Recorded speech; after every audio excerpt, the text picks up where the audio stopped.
L'hiver dans les montagnes du Colorado n'avait pas patience pour les explications. Il arrivait brutalement, durait longtemps et punissait toute hésitation par des gelures, voire pire. Les loups le savaient, les sœurs le savaient, et Carl Matthews le savait mieux que quiconque. En cette nuit de février 1883, il était assis près de son poêle à bois, une tasse de café en étain refroidissant entre ses mains, écoutant le silence à l'extérieur de sa cabane. Pas un silence paisible, mais un silence dangereux. Les oiseaux avaient cessé de chanter depuis des heures. Le vent était tombé. Même le ruisseau derrière sa propriété était devenu silencieux sous sa couche de glace. Il posa sa tasse et attrapa son fusil. C'est alors qu'il l'entendit, un cri d'enfant, aigu et terrifié, déchirant l'obscurité glaciale. Carl se dirigea vers la fenêtre et essuya le givre sur la vitre. À travers les arbres, il aperçut du mouvement. Deux silhouettes trébuchaient dans la neige qui leur arrivait aux genoux, luttant contre des congères qui menaçaient de les engloutir. Derrière elles, rampant au ras du sol et patientes, quatre formes grises se déplaçaient comme de la fumée. Des loups. Sa main se crispa sur la crosse du fusil. Le choix le plus judicieux était de barricader la porte et d'attendre le matin. Les étrangers étaient un synonyme de complications. Les étrangers en hiver étaient un synonyme de danger. Les étrangers suivis par des loups étaient un synonyme de mort s'ils se trompaient dans ses calculs. Mais le cri de cet enfant ressemblait à la voix de sa fille avant que la fièvre ne l'emporte. 3 hivers auparavant. Carl ouvrit la porte. La femme le vit de la première. Elle croisa son regard à travers 30 mètres de neige et d'obscurité. Son bras enlaçait une petite fille qui pouvait à peine se tenir debout. Elle n'appelait pas, ne suppliait pas. Elle continuait simplement d'avancer, la mâchoire serrée et le dos droit, comme si elle avait décidé que les loups devraient d'abord passer par elle. Carl leva son fusil et tira 2 fois en l'air. Les loups se dispersèrent dans les arbres, mais leurs yeux restaient invisibles dans l'obscurité, observant et attendant. Entrez, dit Carl. La femme franchit alors la porte en titubant, portant à moitié l'enfant. Carl claqua la porte derrière eux et mit la barre en bois en place. Son cœur battait à tout rompre. La cabane semblait soudain plus petite, plus chaude, plus encombrée. « Asseyez-vous près du poêle, dit-il, toutes les deux. La femme acquiesça d'un signe de tête et guida la fillette vers la chaleur. Elle se déplaçait avec précaution, comme quelqu'un qui avait l'habitude de contrôler son corps, même lorsqu'il était épuisé. Son manteau sombre avait dû coûter cher. Carl remarqua que les coutures étaient trop fines pour être ordinaires. Les bottes de l'enfant étaient en cuir de bonne qualité, déjà rodées, mais pas bon marché. Il les examina tout en faisant semblant de ne pas le faire. La femme avait peut-être 30 ans, les cheveux bruns tirés en arrière en une tresse qui s'était défaite pendant sa fuite dans la neige. Son visage était anguleux et fort. Elle n'était pas belle d'une beauté délicate, mais frappante comme une tempête. Le genre de visage qui attirait l'attention, que vous le vouliez ou non. L'enfant avait peut-être 7 ans et avait les mêmes yeux sérieux que sa mère. Elle observait Carl sans cligner des yeux, comme si elle voulait le mémoriser pour plus tard. « Depuis combien de temps les loups vous suivaient-ils » demanda Carl. « 1 heure, répondit la femme. Sa voix était calme malgré le froid. « Peut-être plus.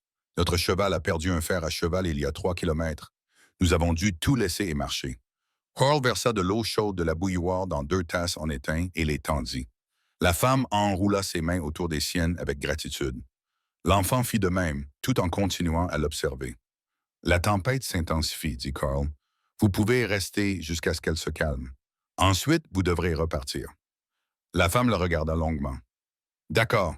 Comment vous appelez-vous » demanda soudain l'enfant. « Roy, répondit la femme doucement. « Les bonnes manières, dit Carl. Je m'appelle Carl Matthews. C'est ma cabane. Je m'appelle Roy Sander, dit l'enfant.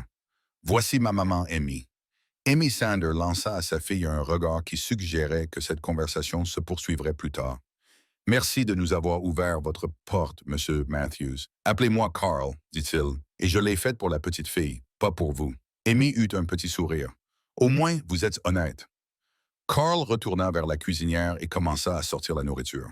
Il lui restait des pommes de terre cuites de son propre dîner, de la sauce au bœuf qui avait refroidi et la moitié d'une casserole de carottes et d'oignons bouillis. Ce n'était pas beaucoup, mais cela ferait l'affaire. Il réchauffa le tout sur la cuisinière et répartit les aliments dans 3 assiettes en étain. La cabane s'emplit de l'odeur des plats chauds.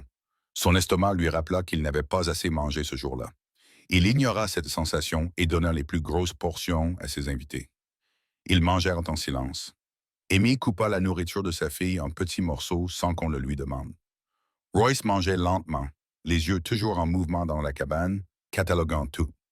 Carl examina son assiette et essaya de ne pas penser au temps qui s'était écoulé depuis que quelqu'un d'autre s'était assis à sa table. « C'est bon, dit soudain Royce. « Merci, ce n'est que de la nourriture, dit Carl. Rien de spécial. C'est déjà assez spécial, dit Amy doucement. Après le repas, Carl sortit 2 couvertures du coffre dans le coin et les tendit. « Prenez le lit, je dormirai près de la cuisinière. » Amy secoua la tête. « Garde ton lit, on se débrouillera. »« Je ne te demandais pas ton avis, dit Carl. La tempête va se renforcer avant de s'atténuer. L'enfant a besoin de repos. » Amy sembla vouloir discuter, puis acquiesça. « Une nuit, accepta Carl. Il les regarda s'installer dans le lit étroit dans le coin. Royce se blottit contre sa mère comme elle l'avait fait 1000 fois auparavant. Amy caressa les cheveux de sa fille jusqu'à ce que sa respiration se stabilise. Carl se détourna et jeta une autre bûche dans le poêle. Le feu crépitait et craquait. Dehors, le vent se remit enfin à souffler, faisant claquer les volets et hurlant à travers les interstices du toit. Il s'assit dans son fauteuil et fixa les flammes. La cabane semblait différente à présent, plus chaude, certes, mais aussi plus lourde, comme si l'air lui-même avait changé de densité. De l'autre côté de la pièce, la voix d'Amy résonna doucement dans l'obscurité. « Tu aides toujours les étrangers? » Carl ne la regarda pas. « Tu traverses toujours le territoire des loups avec un enfant? » « Pas par choix, moi non plus. » Une pause, puis Amy dit, « Tu as perdu quelqu'un? » Carl serra les mâchoires. « C'est évident. Tu n'arrêtes pas de regarder Royce comme si elle te rappelait quelque chose de douloureux. » Carl finit par tourner la tête. Amy était appuyée sur un coude, le regardant de ses yeux perçants. Sa fille dormait paisiblement à côté d'elle. « Ma fille, dit Carl doucement, il y a 3 ans, la fièvre. »« Je suis désolé. »« Tout le monde est désolé, dit Carl. Ça ne la ramènera pas. » Amy acquiesça lentement. « Non, ça ne la ramènera pas. » Ils se regardèrent à travers la petite cabane. Le feu projetait des ombres sur les murs. Dehors, la tempête se déchaînait. Carl détourna le regard le premier. « Va dormir. Le matin arrive tôt. » Amy se recoucha et serra la couverture autour d'elle et de Royce. « Bonne nuit, Carl. » Il ne répondit pas, mais resta éveillé longtemps après que sa respiration se fût ralentie et approfondie, surveillant la porte et guettant les loups qui ne vinrent jamais. Le matin arriva, gris et glacial. Carl se réveilla et découvrit 3 centimètres de neige fraîche devant la porte et des congères suffisamment hautes pour bloquer les fenêtres. La tempête n'avait pas cessé. Au contraire, elle avait empiré. Il se leva et s'étira, sentant chacun de ses 38 ans dans son dos et ses épaules. De l'autre côté de la pièce, Amy était déjà réveillée et tressait ses cheveux avec des mouvements rapides et efficaces. Royce dormait encore. « Les routes sont impraticables, » dit Carl. « Elles le resteront pendant plusieurs jours. » Amy termina sa tresse et l'attacha. « Alors, je suppose que nous allons rester quelques jours de plus. »« Je suppose. » Elle se leva et se dirigea vers la cuisinière. « Où gardes-tu ton café? » Carl désigna l'étagère. Amy trouva la boîte et commença à préparer la cafetière sans demander la permission. Elle travaillait avec l'assurance de quelqu'un qui connaît bien la cuisine, mesurant le café à l'œil et réglant la chaleur avec une aisance acquise par l'expérience. Carl observa ses mains. Des mains fortes, des mains habiles. Pas les mains douces de quelqu'un qui a passé sa vie à être servi. « Vous vous y connaissez en cuisine, dit-il. « Je m'y connais dans la plupart des domaines, répondit Amy. Elle lui jeta un coup d'œil. « Cela vous surprend, n'est-ce pas? »« Pourquoi est votre manteau, dit Carl. Les bottes de votre fille. Vous n'êtes pas pauvre. » Amy versa du café dans 2 tasses et lui en tendit une. « La pauvreté est relative, monsieur Matthews. Il y a 3 jours, j'avais de l'argent. Il y a 2 jours, j'avais un cheval. Hier, j'avais des provisions. Ce matin, j'ai une tasse de café dans la cabane d'un inconnu. Qu'est-ce qui fait de moi une pauvre? » Carl but son café sans rien dire. Royce se réveilla lentement, bâillant et se frottant les yeux. Elle regarda autour d'elle comme si elle essayait de se rappeler où elle était. Quand elle vit Carl, elle hocha la tête une fois. « Bonjour, dit-elle sérieusement. « Bonjour, répondit Carl. Amy prépara le petit déjeuner. des pommes de terre sautées avec des oignons et le reste du bœuf haché de Carl. L'odeur remplit la cabane et fit gargouiller l'estomac de Carl. Ils mangèrent ensemble à la petite table. 3 personnes se serrèrent autour d'un espace prévu pour une seule. Après le petit déjeuner, Amy se leva et commença à rassembler les assiettes en étain. « Que fais-tu » demanda Carl. « Je nettoie. Tu es un invité. Je mange ta nourriture et je dors dans ton lit » répondit calmement Amy. « Le moins que je puisse faire, c'est de nettoyer ta vaisselle. » Carl voulait discuter, mais elle s'était déjà détournée et avait commencé à pomper de l'eau dans le bassin. Il la regarda travailler un instant, puis attrapa son manteau. « Je dois aller voir les animaux, » dit-il. Dehors, le froid le frappa comme un coup de poing. Son souffle se figeait dans l'air. Il se fraya un chemin à travers la neige jusqu'à l'abri où il gardait sa mule et ses 3 poules. Les animaux allaient bien, blottis les uns contre les autres pour se réchauffer. Il les nourrit avec ses maigres réserves de céréales et remplit leur abreuvoir. Quand il revint à l'intérieur, la cabane avait changé. La vaisselle était propre et empilée. Le sol avait été balayé. Amy avait même rangé son étagère de provisions, classant tout par type et par taille. Carl resta debout dans l'embrasure de la porte et la regarda fixement. « Tu as réorganisé mon étagère, » dit-il. « C'était en désordre, » répondit Amy. Elle ne semblait pas désolée. C'était organisé. C'était le chaos déguisé en organisation. Royce gloussa depuis sa place près du feu. Amy lança un regard à sa fille, mais sa bouche se tordit. Carl accrocha son manteau et décida de ne pas discuter. Il avait appris depuis longtemps que les femmes gagnaient les disputes par leur persévérance. Se disputer était inutile. La journée passa lentement. La tempête les empêchait de sortir. Carl s'occupa à faire de petites réparations, fixant une planche mal fixée au mur, resserrant les gonds de la porte, affûtant ses couteaux. Amy raccommodait ses vêtements sans qu'il le lui demande, maniant l'aiguille avec une précision rapide. Royce les observait tous les deux avec cette concentration déconcertante que les enfants n'ont parfois. « Tu travaillais beaucoup, » remarqua-t-elle. Carl lui jeta un coup d'œil. « Le travail te tient chaude en hiver. Maman dit que le travail empêche ton esprit de vagabonder. Ta maman est intelligente, elle est riche, » dit Royce. D'un ton neutre, les mains de Carl s'immobilisèrent. L'aiguille d'Amy cessa de bouger. « Royce, » dit Amy doucement, « qu'est-ce que tu es? » Amy posa son ouvrage et regarda Carl. « Oui, je le suis. » La cabane sembla soudain plus petite. Carl posa son couteau. « À quel point riche? »« Assez riche pour que les gens connaissent ton nom à Denver, » dit Amy. « Assez riche pour que j'aie dû partir pendant un certain temps. »« Pourquoi? » demanda Amy en serrant les mâchoires. « Parce qu'être riche ne te protège pas de tout. Parfois, cela fait de toi une cible. » Carl comprit sans qu'elle ait besoin de s'expliquer davantage. Il l'avait déjà vu auparavant. Des femmes riches fuyant des mariages malheureux. Des hommes dangereux. Des disputes familiales qui tournaient à la violence. L'argent n'achetait pas de la sécurité.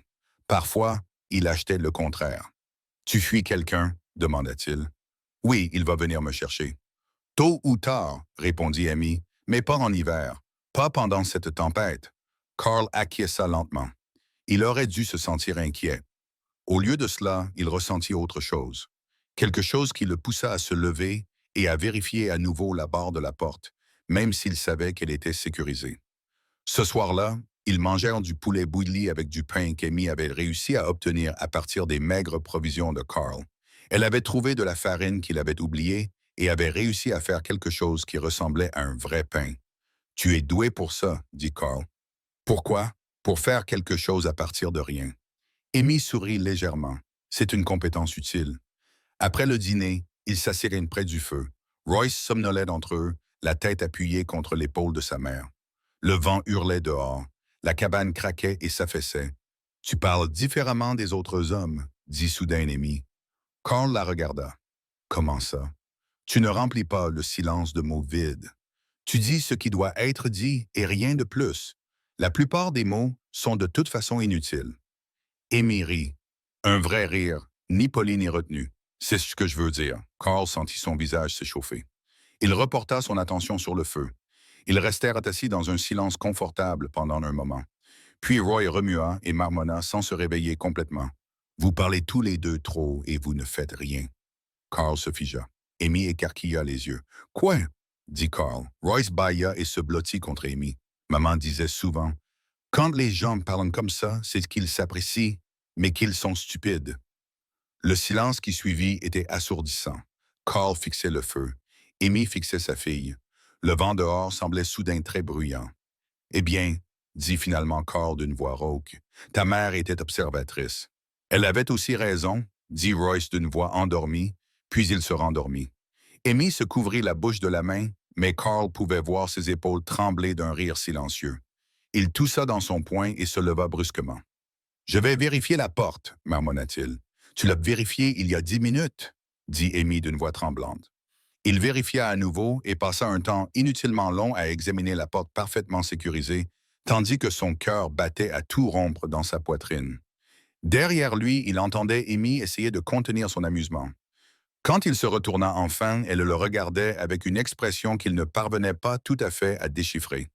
Quelque chose entre l'humour et autre chose, quelque chose de plus chaleureux. Les enfants, dit-elle doucement, disent les vérités les plus gênantes. Elle a appris ça de toi? Demanda Carl. Probablement. Ils se regardèrent à travers la cabane. Le feu crépitait. Royce dormait paisiblement, complètement inconscient du chaos qu'elle avait provoqué. Carl s'éclaircit la gorge. Il est temps d'aller se coucher. Oui, Amy acquiesça rapidement. Il est vraiment temps d'aller se coucher. Mais aucun d'eux ne bougea pendant un long moment. Et lorsqu'ils le firent enfin, Carl se retrouva allongé dans son fauteuil, les yeux rivés au plafond, pensant à une femme qui faisait du pain à partir de rien et riait comme le tonnerre d'été. 3 jours supplémentaires passèrent. La tempête refusait de se calmer. La cabane de Carl, qui lui avait semblé trop vide pendant 3 ans, lui paraissait désormais presque bondée, mais d'une manière qui lui fit réaliser à quel point cette sensation lui avait manqué.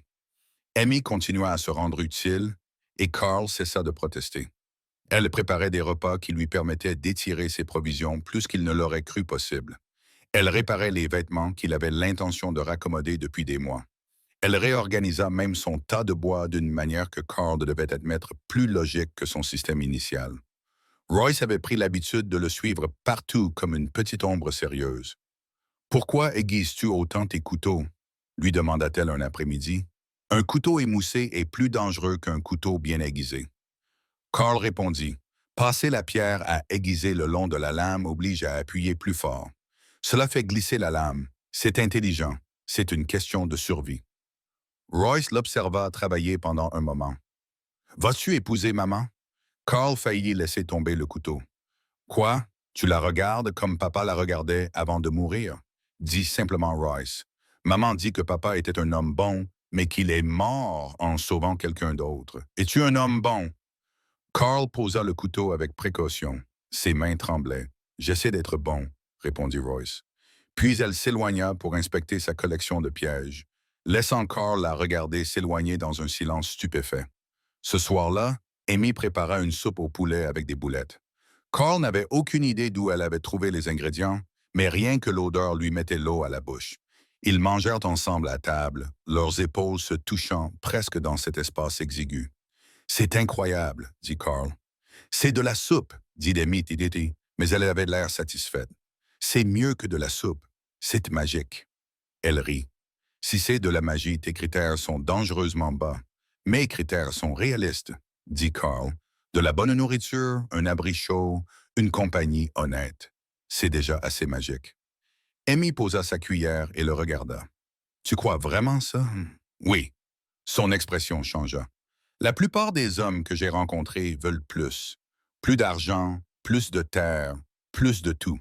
La plupart des hommes sont des imbéciles, mais pas toi. » Carl croisa son regard. « Je suis un autre genre d'imbécile. » Amy sourit et Carl sentit quelque chose de chaud se déployer dans sa poitrine. Royce les observait tous les deux avec l'expression patiente de quelqu'un de bien plus âgé que 7 ans. Après le dîner, ils s'assirent à nouveau près du feu. Royce s'était enfin endormi dans son lit, laissant Carl et Amy seuls pour la première fois depuis cette première nuit. La cabane semblait différente à la lueur du feu, plus petite, plus intime.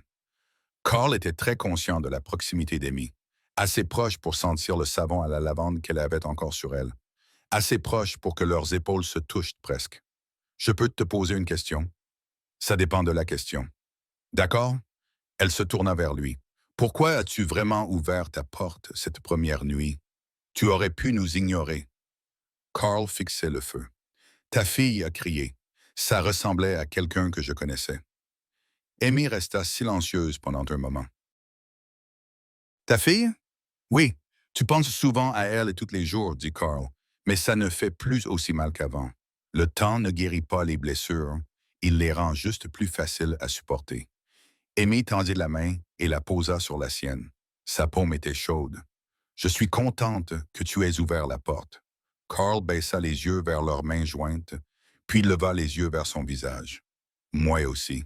Ils restèrent assis ainsi pendant un long moment, sans parler, simplement présents dans le même espace. Le cœur de Carl battait étrangement dans sa poitrine. Il voulait dire quelque chose de profond, de significatif, mais son esprit était vide. Amy sourit comme si elle savait exactement ce qu'il pensait. Tu fais beaucoup d'efforts pour ne rien dire. Je fais beaucoup d'efforts pour ne pas dire quelque chose de stupide, corrigea Carl. Dis-le quand même. Carl prit une inspiration. J'aime vous avoir ici, vous deux. La cabane semble moins vide. Ce n'est pas stupide, dit Amy doucement. C'est honnête. Honnête est un autre mot pour stupide la plupart du temps. Amy rit et lui serra la main. Tu es un homme étrange, Carl Matthews. Quelle taquineuse. Quelle taquineuse. Tu es une femme étrange, Amy Snyder. Elle se pencha vers lui et Carl oublia comment respirer. Ses yeux étaient sombres à la lueur du feu, assez profonds pour s'y perdre. Sa bouche s'incurva en un petit sourire dangereux. Tu sais ce qui est drôle, dit-elle. Quoi? Tu as laissé une femme et sa fille passer une nuit chez toi. Dit Amy sans savoir qu'elle était une cowgirl millionnaire qui possédait la moitié du Montana. Carl cligna des yeux. Son cerveau se bloqua. Le Montana. Le Montana. Amy confirma, toujours souriante. 3000 acres, 1500 thèses de bétail, 2 ranchs. J'étais en voyage d'affaires à Denver quand les choses ont mal tourné. Carl la fixa du regard. Sa main était toujours sous la sienne. Vous plaisantez? Non. 3000 acres à quelques centaines près. Carl se leva brusquement et se dirigea vers la fenêtre. Il appuya ses mains contre la vitre froide et tenta de mettre de l'ordre dans ses pensées. Derrière lui, il entendit Amy soupirer. C'est là que vous commencez à trouver ça bizarre, dit-elle. Je ne trouve pas ça bizarre. Tu te tiens à la fenêtre comme si tu essayais de t'échapper par là. Carl se retourna. Amy le regardait avec une expression entre l'amusement et la résignation. Pourquoi tu ne m'as rien dit? Demanda-t-il. Ça aurait changé la façon dont tu nous traitais? Non. Alors pourquoi est-ce important? Carl ouvrit la bouche, la referma, puis l'ouvrit à nouveau. Parce que tu es riche et que je suis pauvre, termina Amy. C'est ça qui te dérange? Que j'ai de l'argent et pas toi? Oui, répondit Carl sans détour. Ça me dérange. Amy se leva et traversa la cabane jusqu'à se retrouver juste en face de lui. Elle leva les yeux vers son visage avec son regard perçant et imperturbable. J'ai été riche toute ma vie, dit-elle doucement. L'argent m'a apporté beaucoup de comme la sécurité, l'influence, des opportunités. Mais savez-vous ce qu'il ne m'a pas apporté? Quoi? Quelqu'un qui m'a ouvert sa porte pendant une tempête de neige sans me demander qui j'étais, ni combien je pouvais le payer, dit Amy. Quelqu'un qui nous a donné son lit et a dormi par terre. Quelqu'un qui partage ses dernières provisions sans se plaindre. Quelqu'un qui fait rire ma fille et qui ne bronche pas quand elle dit ce qu'elle pense. Carl déglutit péniblement. Amy, tu penses que l'argent me rend meilleur que toi? Amy l'interrompit. Tu penses que 3000 acres signifie que je suis trop bien pour un homme qui sait survivre à l'hiver avec élégance? J'ai rencontré des hommes riches, Carl, beaucoup d'entre eux. La plupart sont faibles, lâches et inutiles quand les choses se compliquent. Tu n'es rien de tout cela. Je ne suis qu'un homme avec une cabane. Tu es un homme bien avec une cabane, corrigea Amy. Il y a une différence. Ils se tenaient suffisamment près l'un de l'autre pour que Carl puisse sentir la chaleur qui se dégageait de son corps. Ses mains pendaient inutilement le long de son corps. Il voulait la toucher, la serrer contre lui, faire une centaine de choses qui semblaient à la fois naturelles et impossibles. Amy pencha la tête. « À quoi penses-tu? »« Que j'ai envie de t'embrasser, » répondit Carl avant que son cerveau n'ait pu arrêter sa bouche. Les yeux d'Amy s'écarquillèrent légèrement. Puis elle sourit. Un vrai sourire, lumineux et sans retenue. « Alors pourquoi tu ne le fais pas? » Les mains de Carl bougèrent avant que son esprit ne rattrape son retard. Il prit délicatement son visage entre ses mains, ses paumes rugueuses contre sa peau douce, et approcha sa bouche de la sienne. Le baiser fut lent et prudent, comme si aucun d'eux ne voulait briser ce moment. Les mains d'Amy se posèrent sur son torse. Carl sentit ses doigts s'agripper à sa chemise. Le feu crépitait derrière eux. Le vent hurlait dehors. Rien d'autre n'existait. Quand ils se séparèrent enfin, Amy respirait difficilement. Le cœur de Carl battait si fort qu'il était sûr qu'elle pouvait l'entendre. « Eh bien, dit Amy essoufflée, tu en as mis du temps. » Carl rit malgré lui. « Je suis lent à comprendre, j'ai remarqué. » Il l'embrassa à nouveau, moins prudemment cette fois. Amy poussa un petit gémissement contre sa bouche et se pressa contre lui. Carl enroula ses bras autour de sa taille et la serra contre lui, comme si elle risquait de disparaître s'il la lâchait. Depuis le lit, la voix endormie de Royce trancha le moment comme un couteau. « Vous avez enfin fini de faire les idiots? Ils se sont séparés! » Carl sentit son visage s'empourprer. Amy couvrit sa bouche de sa main, les épaules secouées d'un rire silencieux. « On a fini, » répondit Amy. « Bien, dit Royce. « Je peux dormir maintenant? Oui, merci. » Le silence revint dans la cabane. Carl et Amy se regardèrent et se mirent à rire. Un rire calme, haletant, qui ressemblait à un soulagement. « Ta fille est terrifiante, » dit Carl. « Je sais, répondit Amy. « Je suis très fier. » Ils se tenaient ensemble dans la lumière du feu, enlacés. Dehors, la tempête commençait enfin à s'affaiblir et les premières étoiles apparaissaient à travers les nuages. La tempête prit fin le 7e matin. Carl se réveilla avec la lumière du soleil qui filtrait à travers la fenêtre et le bruit de l'eau qui coulait des gouttières. La température avait augmenté pendant la nuit. Le printemps arrivait, même si l'hiver refusait d'admettre sa défaite à ses côtés, car il avait finalement renoncé au sol et accepté l'invitation d'Amy à partager le lit tandis que Royce dormait près du poêle. Amy remua et ouvrit les yeux.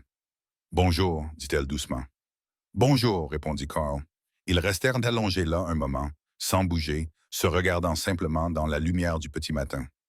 Carl tendit la main et glissa une mèche de cheveux derrière son oreille. Amy sourit depuis le poêle. La voix de Royce les interrompit. « Si vous voulez faire les sentimentaux, vous pouvez au moins se préparer le petit déjeuner d'abord. » Carl gémit. Amy rit et s'assit. La journée semblait différente, plus légère. La cabane, qui avait été une prison pendant une semaine, ressemblait désormais à un foyer. Carl sortit pour vérifier l'état des routes et constata qu'elles étaient encore ensevelies sous la neige, mais praticables avec un peu d'effort. Encore quelques jours de soleil, et Amy et Royce pourraient partir. Cette pensée lui serra la poitrine. Il revint à l'intérieur et trouva Amy en train de cuisiner des pommes de terre au four avec une sauce au bœuf et des carottes bouillies avec des oignons. L'odeur lui mit l'eau à la bouche. Ils mangèrent ensemble, les épaules se touchant, les genoux se cognant sous la table. « Les routes se dégagent, » dit Carl. « Encore quelques jours et vous pourrez retourner à la civilisation. » Amy posa sa fourchette. « Et si je ne veux pas? » Carl la regarda. « Tu ne veux pas? Quoi?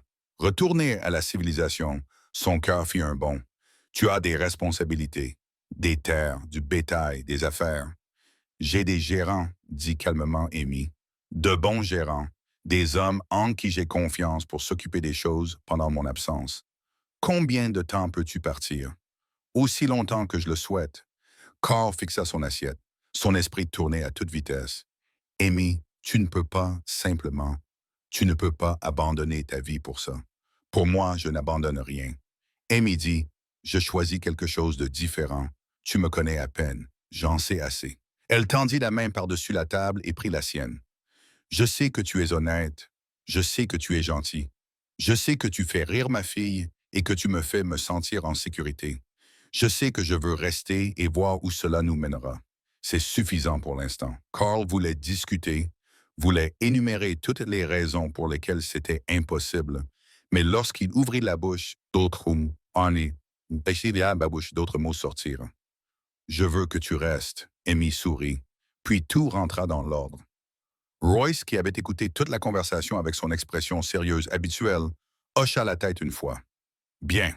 On peut avoir un chien? »« Quoi? » dirent Carl et Amy à l'unisson. « Un chien, » répéta Royce. « Les fermes ont des chiens. Nous avons besoin d'un chien. » Amy regarda Carl. Carl regarda Amy. Ils se mirent tous les deux à rire, mais la paix ne dura pas.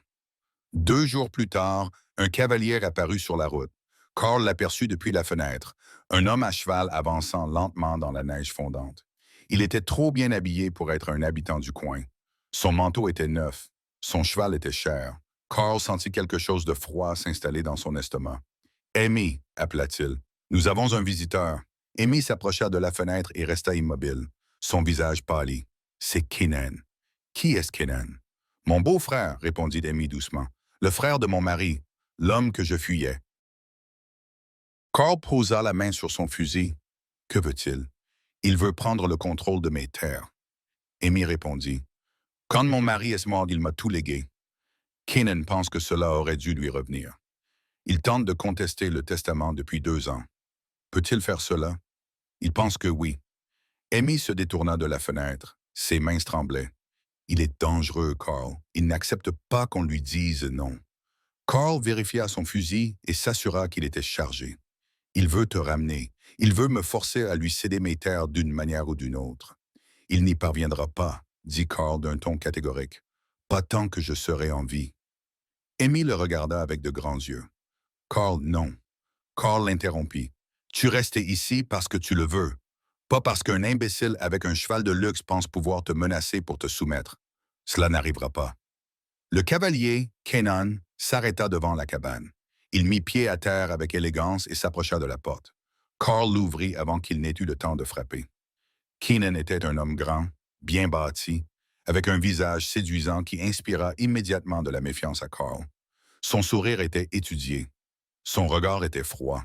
« Je cherche Amy Sander », dit Keenan d'un ton aimable. « Je crois qu'elle séjourne ici. »« Qui la demande ?» répondit Carl. « Sa famille. Elle a une famille, sa fille. C'est toute la famille dont elle a besoin. » Le sourire de Keenan s'estompa. « Je suis son beau-frère. Je la cherche depuis des semaines. J'ai besoin de lui parler. Elle ne veut pas vous parler. Je préfère l'entendre de sa bouche. » Carl sortit et referma la porte derrière lui. Il se plaça entre Keenan et la cabane. « C'est moi qui vous l'ai dit. » « Ça suffit. » L'expression aimable de Keenan disparut. « Qui êtes-vous, bon sang? » « L'homme qui vous dit de partir. Amy possède 3000 acres dans le Montana, dit Keenan froidement. Elle a des responsabilités. Elle ne peut pas simplement disparaître dans les montagnes avec un fermier rustre. Elle peut faire ce qu'elle veut, dit Carl. Et je ne suis pas fermier. Alors, qui êtes-vous? L'homme au fusil. Keenan jeta un coup d'œil à l'arme dans les mains de Carl et serra les mâchoires. Vous faites une erreur. Le premier aujourd'hui ne sera pas le dernier. Pendant un instant, Carl crut que Keenan allait faire une bêtise. La main de l'homme se dirigea vers son manteau. Carl leva le fusil d'1 centimètre. « Je ne ferai pas ça, dit Carl calmement. » Keenan se figea. Ils restèrent là, dans la neige, 2 hommes de part et d'autre d'une ligne invisible, tandis que le soleil montait dans le ciel. Finalement, Keenan recula. « Ce n'est pas fini. »« Si ça l'est, dit Carl. Rentre chez toi. » Keenan monta sur son cheval et regarda Carl avec une haine pure dans les yeux. Elle finira par revenir, et quand elle reviendra, je l'attendrai. Elle ne reviendra pas, dit Carl. Elle est déjà chez elle. Keenan éperonna son cheval et s'éloigna, disparaissant sur la route de montagne. Carl le regarda jusqu'à ce qu'il soit hors de vue, puis baissa son fusil et rentra dans la cabane. Amy se tenait au milieu de la pièce, le visage pâle. Royce se tenait à côté d'elle, tenant la main de sa mère. « Il est parti, » dit Carl. Amy acquiesça lentement. Puis elle traversa la cabane en 3 pas rapides et enlaça Carl par la taille. Elle enfouit son visage contre sa poitrine. Carl la serra contre lui, une main caressant ses cheveux, tandis que Royce les observait tous les deux d'un air grave. « Il reviendra, » murmura Amy. « Laisse-le faire, dit Carl. Je serai là, Carl. Tu ne comprends pas. Il a de l'argent, de l'influence. Il peut te rendre la vie impossible.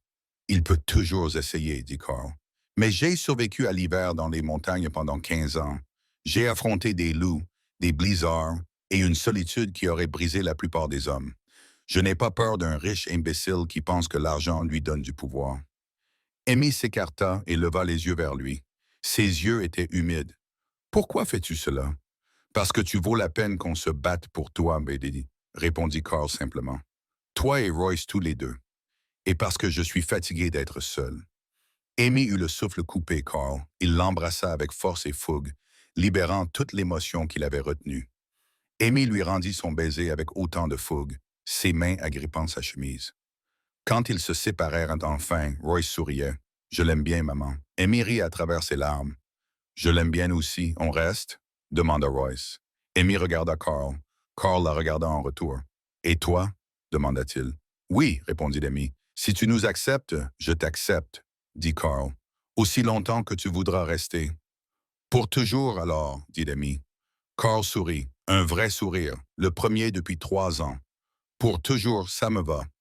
Le printemps s'installa dans les montagnes du Colorado. La neige fondit. Le ruisseau coulait fort et vite. Des pousses vertes apparurent dans la prairie au-delà de la cabane de Carl et Amy Sander resta.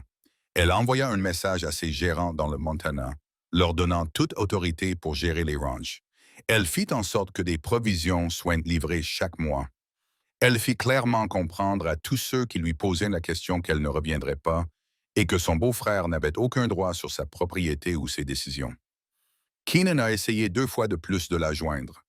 Les 2 fois, Carl l'a rencontrée sur la route et l'a renvoyée. La 3e fois, Keenan est venu accompagné de 3 hommes. Carl a réuni 12 voisins, éleveurs et agriculteurs, qui avaient décidé qu'ils aimaient cette femme tranquille qui avait emménagé dans la cabane de Carl et respectait l'homme qui la protégeait. Keenan est parti et n'est pas revenu. La vie a pris un nouveau rythme. Carl a agrandi sa cabane, ajoutant 2 pièces et une véritable cheminée. Amy transforma son logement de célibataire rudimentaire en quelque chose qui ressemblait à un foyer. Des rideaux aux fenêtres, des tapis au sol, des livres sur des étagères nouvellement construites. Royce s'épanouissait. Elle aidait Carl dans son travail, apprenait à réparer les clôtures et à s'occuper des animaux. Elle apprit à lire grâce aux livres commandés par Amy. Elle grandissait et devenait plus forte. Son expression sérieuse se transformait parfois en un rire éclatant. Carl et Amy se courtisaient comme le faisaient les couples de la frontière. Lentement, de manière pragmatique, avec l'intention de construire quelque chose de durable, ils chevauchaient ensemble à travers les vallées montagneuses, Amy sur un cheval qu'elle avait ramené du Montana, Carl sur sa mule fidèle. Ils parlaient de tout et de rien. Ils apprenaient l'histoire de l'autre. Ils planifiaient leur avenir. « Toi, dit simplement Amy, toi tout entier. » Carl la souleva et la porta jusqu'au lit. Il la coucha doucement et lui ôta le reste de ses vêtements avec une attention respectueuse. Elle était parfaite, forte et douce à la fois. Ses courbes et sa force se combinaient d'une manière qui lui asséchait la bouche. Amy le regardait de ses yeux sombres et complices tandis qu'il retirait le reste de ses vêtements. Lorsqu'il fut nu devant elle, elle tendit la main et l'attira sur le lit à côté d'elle. Ils s'unirent lentement au début, s'explorant mutuellement avec leurs mains et leurs bouches, apprenant ce qui faisait allaiter et gémir l'autre. Carl suivit du doigt la courbe de sa hanche, la douceur de l'intérieur de sa cuisse. Amy cartographia les muscles de son dos, les cicatrices sur sa poitrine. Lorsque Carl se plaça enfin sur elle, entre ses cuisses, Amy le regarda avec une confiance totale dans les yeux. « Je t'aime, dit-elle. Le cœur de Carl se serra. « Je t'aime aussi. » Il la pénétra lentement, prudemment, laissant à son corps le temps de s'adapter. Amy haleta et enroula ses jambes autour de sa taille, l'attirant plus profondément en elle. Ils bougèrent ensemble dans un rythme aussi vieux que le temps, leurs corps s'unissant de la manière la plus intime qui soit. Carl s'appuya sur ses avant-bras, regardant le visage d'Amy tandis qu'ils bougeaient ensemble. Ses yeux étaient fermés, ses lèvres entr'ouvertes, des sons doux s'échappant de sa gorge à chaque poussée. Elle était magnifique dans sa passion, sans défense et authentique. « Regarde-moi, dit Carl d'une voix rauque. Amy ouvrit les yeux. Leurs regards se croisèrent et l'intimité du moment s'intensifia. Carl sentit quelque chose se briser dans sa poitrine. Quelque chose qui était resté gelé pendant 3 ans et qui finissait par se dégeler. Leur rythme s'accéléra. Carl sentit Amy se crisper sous lui. Il entendit sa respiration s'accélérer. Il glissa une main entre leurs corps, trouvant le point sensible qui la fit crier. « Carl, haleta-t-elle. « Oh mon Dieu, Carl !» s'écria-t-elle en se brisant sous lui, le corps cambré, les muscles internes se contractant autour de lui. La sensation poussa Carl à bout. Il enfouit son visage dans son cou et se laissa aller, sentant le plaisir le submerger par vagues. Ils s'effondrèrent ensemble, haletants, la peau luisante de sueur malgré l'air frais de la nuit. Carl roula sur le côté, attirant Amy contre sa poitrine. Elle se blottit contre lui, la tête sur son épaule, une jambe drapée sur la sienne. Pendant un long moment, aucun des deux ne parla. Ils restèrent simplement allongés là, le cœur battant de plus en plus lentement, leur corps encore unis après leur étreinte. Finalement, Amy leva la tête et le regarda. Ses cheveux étaient ébouriffés autour de son visage. Ses yeux étaient doux et satisfaits. Ça valait la peine d'attendre, dit-elle. Carl rit doucement. Oui, ça valait le coup. Elle l'embrassa tendrement, puis se blottit contre sa poitrine. Demande-moi encore. Te demander quoi? Ce que tu allais me demander sous le porche avant que je te distrais? Carl sourit dans l'obscurité. Sa main caressa doucement ses cheveux. Épouse-moi. Amy releva la tête. Quoi? Épouse-moi, répéta Carl. Officialise notre union. Construisons cette vie ensemble comme il se doit. Les yeux d'Amy se remplirent de larmes. Est-ce une question ou une affirmation? Une question, répondit Carl. Mais j'espère que tu diras oui. Pourquoi? Parce que je t'aime, répondit simplement Carl. Parce que tu me donnes envie d'être meilleur. Parce que je ne peux pas imaginer ma vie sans toi. Et sans Royce. Parce que chaque matin, je me réveille reconnaissant que tu aies traversé cette tempête pour venir dans ma cabane. Parce que ce que nous venons de partager signifie tout pour moi. Et je veux le partager avec toi pour le reste de ma vie. Les larmes d'Amy se sont déversées. Oui, oui, espèce d'idiot, dit Amy en riant à travers ses larmes. Oui, je t'épouserai. Carl l'embrassa profondément, goûtant le sel et la joie. Quand ils se séparèrent, ils souriaient tous les deux. Ils firent l'amour à nouveau, plus lentement cette fois, savourant chaque caresse et chaque baiser.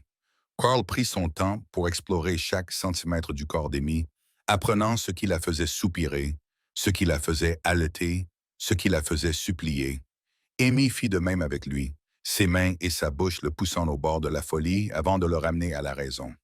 Quand ils s'endormirent enfin, enlacés l'un dans les bras de l'autre. La lune était haute dans le ciel et le monde était calme, à l'exception du bruit de leur respiration et du cri lointain d'un hibou. Le lendemain matin, Carl se réveilla et trouva Amy toujours dans ses bras. Elle était éveillée et le regardait avec un doux sourire. « Bonjour, dit-elle. »« Bonjour, répondit Carl. Il embrassa son front. « Des regrets? »« Pas un seul. » Ils s'habillèrent lentement, s'échangeant des baisers entre des couches de vêtements.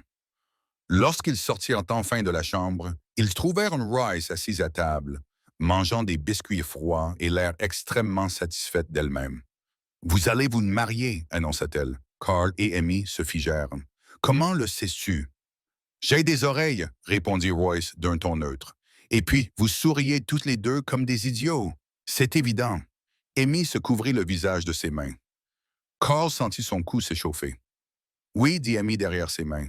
Nous allons nous marier. »« Bien, dit Royce. On peut avoir un chien maintenant? » Carl éclata de rire. Amy se joignit à lui. Ils s'effondrèrent l'un contre l'autre, riant jusqu'à en avoir les larmes aux yeux, tandis que Royce les regardait avec l'expression patiente de quelqu'un qui doit régulièrement composer avec des adultes ridicules. Les semaines qui suivirent furent consacrées aux préparatifs. Carl s'attela à agrandir la cabane, ajoutant une troisième chambre et une véritable salle à manger. Amy cousit une robe de mariée simple et s'organisa avec les voisins pour organiser une fête. La nouvelle se répandit dans toute la région. La riche veuve du Montana allait épouser le montagnard qui lui avait sauvé la vie. Les gens étaient curieux. Certains étaient sceptiques. La plupart étaient favorables. Un soir, alors que Carl travaillait à la charpente de la nouvelle pièce, Amy sortit pour le regarder. Elle s'appuya contre le cadre de la porte, les bras croisés, l'observant avec ce regard direct qui faisait encore battre son cœur. « Quoi? » demanda Carl. « J'admirais juste la vue, » répondit Amy. Carl sentit son visage s'échauffer.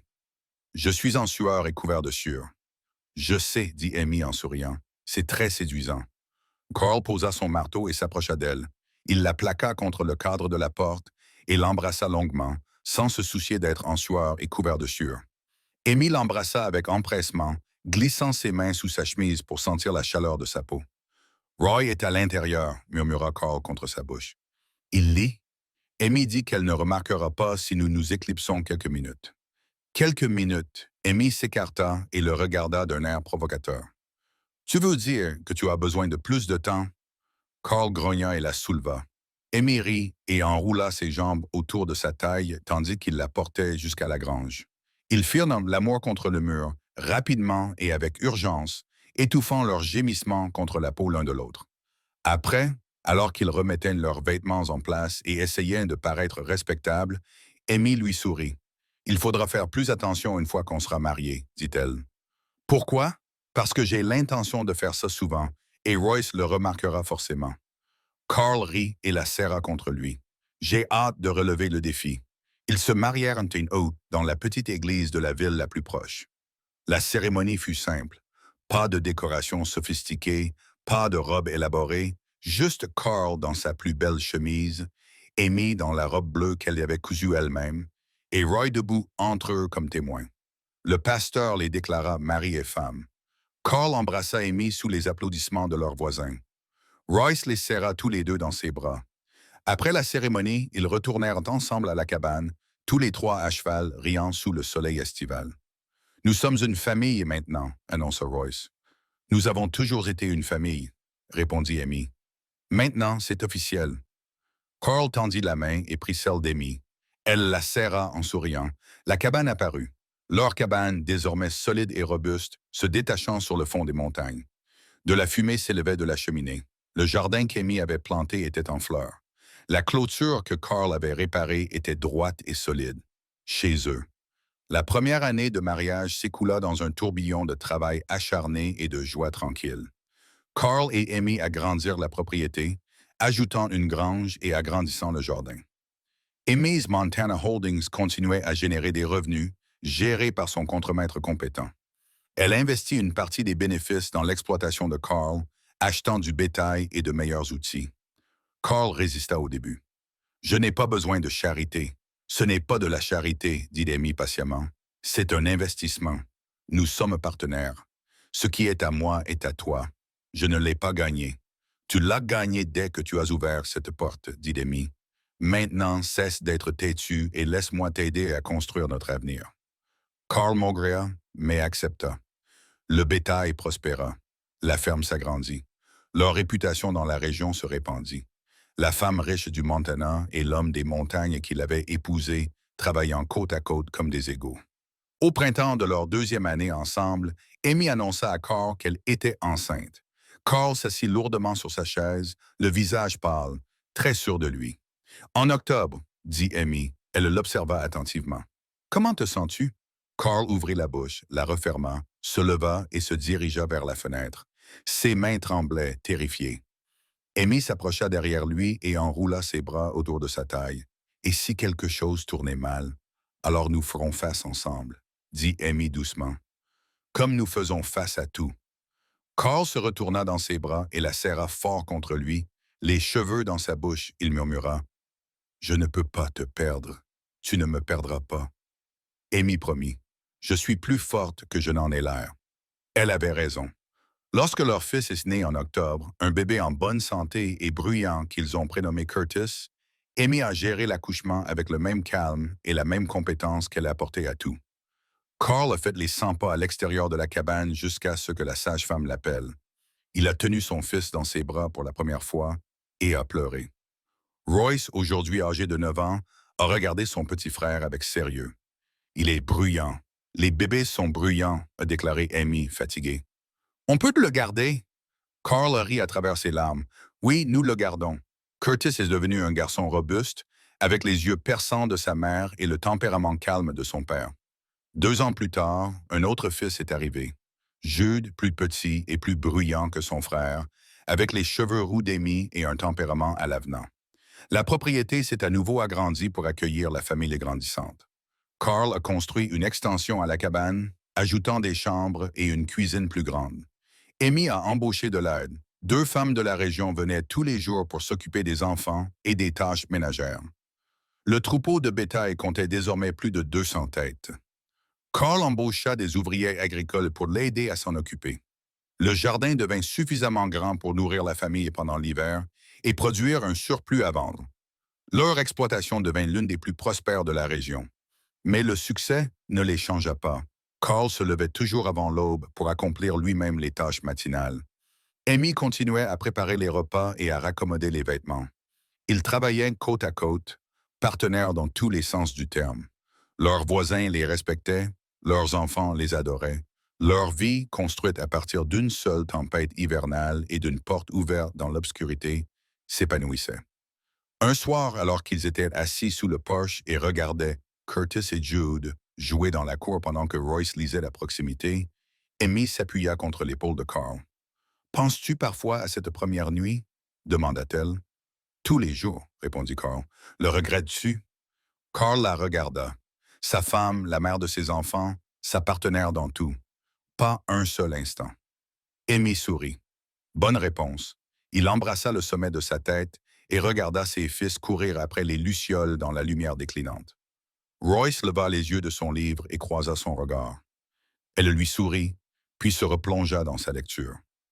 Carl enlaça Amy et ressentit quelque chose qu'il n'avait pas ressenti depuis des années. Une paix totale. 20 ans passèrent comme l'eau d'un ruisseau de montagne.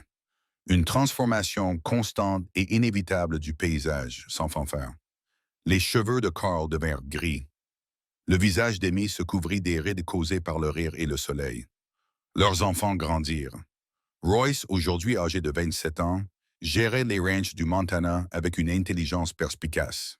Elle avait hérité du sens des affaires de sa mère et de la sagesse pratique de son beau-père. Elle fréquentait un jeune éleveur du Wyoming, un homme calme que Carl approuvait. Curtis, 18 ans, travaillait à la ferme avec Carl.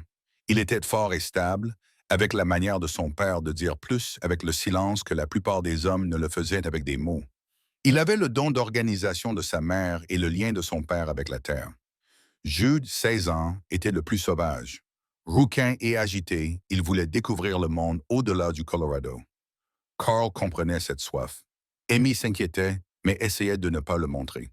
La ferme était devenue un véritable ranch, avec 200 acres, 400 têtes de bétail et 3 employés qui travaillaient toute l'année.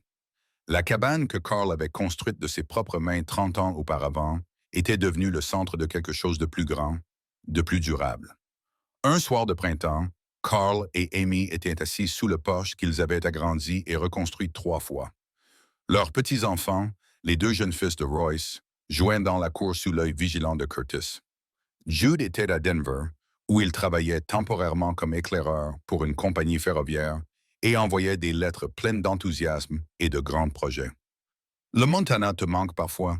Demanda Carl. Amy réfléchit à la question. Parfois, la terre me manque, mais pas la vie. C'est ici chez moi. Même après tout ce qui s'est passé, surtout après tout ce qui s'est passé, répondit Amy. Elle lui prit de la main. J'ai fait ce choix. Je t'ai choisi. La meilleure décision que j'ai jamais prise. Carl lui serra doucement les doigts. Ses mains étaient désormais plus rugueuses, marquées par des décennies de travail. Mais celles d'Amy s'adaptèrent parfaitement à sa main, comme elles l'avaient toujours fait. Je ne t'ai jamais remercié comme il se doit, dit Carl. Pourquoi? Pour avoir traversé cette tempête, dit Carl doucement. Pour m'avoir fait confiance, pour être resté. Amy rit doucement. Tu nous as sauvé la vie, Carl. Sans toi, nous serions morts de froid. Tu m'as sauvé la vie aussi, dit Carl, mais d'une manière différente. Ils s'assirent dans un silence confortable, regardant le soleil se coucher derrière les mêmes montagnes qui avaient été témoins de leur première rencontre. L'air sentait le pin et l'herbe nouvelle. Le ruisseau derrière la maison murmurait sa chanson constante. Curtis amena les petits-enfants sous le porche pour leur donner un baiser avant d'aller se coucher. Les garçons embrassèrent Carl et Amy avec enthousiasme avant de courir à l'intérieur, leur rire résonnant dans toute la maison. Ils dormiront bien cette nuit, observa Curtis. C'est toujours le cas après une journée passée dehors, répondit Amy. Tout comme vous, les garçons. Curtis sourit et retourna à l'intérieur. À travers les fenêtres, Carl pouvait le voir allumer les lampes, se déplaçant dans la maison avec une efficacité tranquille. Il est doué avec eux, dit Carl. Il a appris auprès du meilleur, répondit Amy. Carl grogna, mais se sentit néanmoins satisfait. Alors que les étoiles commençaient à apparaître dans le ciel qui s'assombrissait, Amy dit d'un air pensif. Tu te souviens de ce que Royce a dit la première semaine, à propos du fait que nous parlions trop et n'agissions pas assez? Carl rit. Comment pourrais-je oublier? J'avais envie de mourir de honte. Mais elle avait raison, dit Amy. Nous étions stupides. Nous étions prudents. C'est la même chose, dit Amy.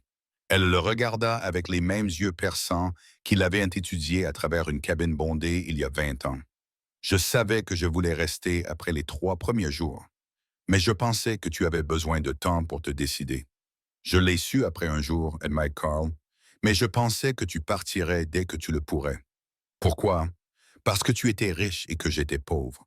Parce que cela n'avait pas sens, parce que je ne comprenais pas pourquoi tu choisissais cette vie plutôt que celle que tu avais. Amy secoua la tête. La vie que j'avais était confortable, sûre, sécurisée, mais elle était aussi solitaire. J'étais entouré de gens qui voulaient quelque chose de moi. Mon argent, mes terres, mon nom. Tu étais la première personne depuis des années qui ne voulait rien d'autre que s'assurer que ma fille et moi étions en sécurité. Je voulais plus que cela, dit Carl doucement. Je sais, finit par dire Amy en souriant, et je suis contente que tu l'aies fait. Ils se turent à nouveau. Un coyote hurla au loin. Un hibou ulula depuis la grange. Les bruits nocturnes du ranch les enveloppèrent comme une couverture familière. Tu n'as aucun regret? Demanda Amy doucement. Carl réfléchit soigneusement à sa réponse, comme il réfléchissait à tout. Il repensa aux années solitaires avant Amy.